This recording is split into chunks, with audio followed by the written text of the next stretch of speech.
Hi everyone, today I'm going to take you through present simple in English, okay? Present simple is a grammar concept that we use to describe our lives, who we are, our routines and our habits, okay? So these are the things that we do, the things that we like, the things that we don't like, and our routines, okay? So things we do daily, monthly, weekly, yearly, okay? So things that we do all the time, yeah, or things that we don't do.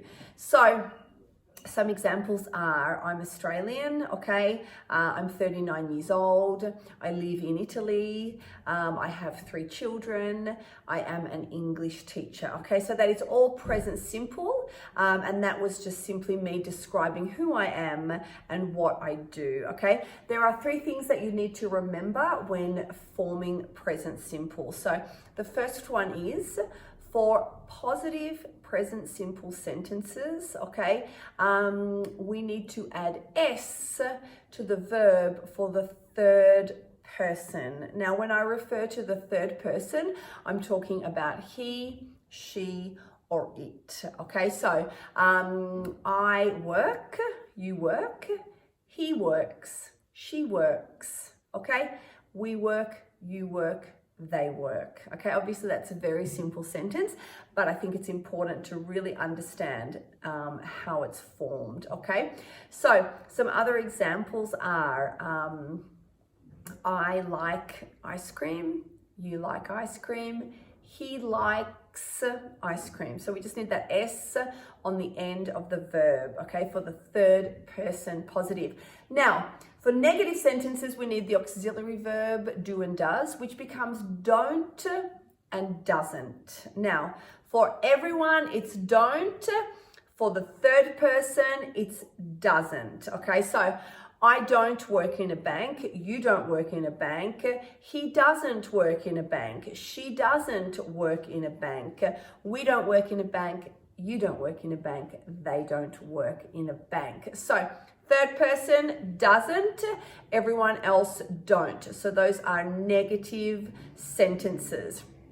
Then we have questions, okay? So for questions, we need do and does. Same again, for everyone, it's do, and for third person, it's does, okay? So do you like ice cream?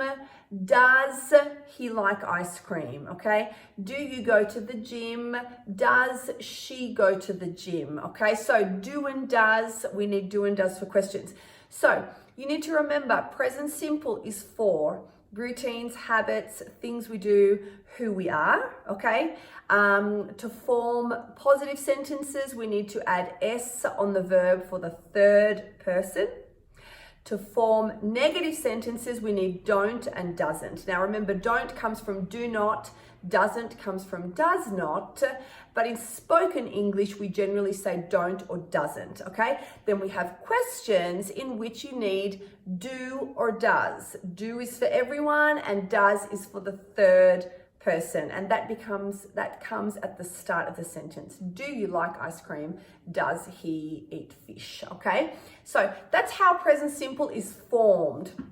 A really nice way to become familiar and to get better at practicing your present simple is to make sentences about you and people you know, okay? So choose 3 people, your mum, your brother, and your boyfriend, and write positive sentences, negative sentences, and write questions referring to that person, okay? And make the information true, yeah? So remember, when anyone asks you a question, or whenever you are talking about yourself, or you are talking about someone else and things they do or don't do, you use present simple, okay? So remember that present simple.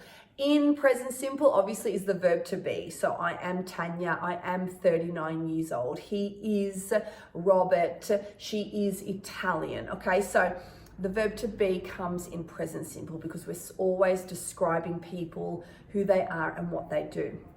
Now, the very last use we have for present simple is timetabled events, okay? And that means things like trains, buses, and aeroplanes, okay? Or lessons, or things which are timetabled or at a set time. So tomorrow, the plane leaves, okay, third person, it. The plane leaves at 10 a.m. okay? My English lesson on Friday is at 10 a.m. okay? We don't need the future tense, we just use present simple for time-tabled events, okay? I hope that's clear. And yeah, practice, write sentences, and yeah, try to use present simple.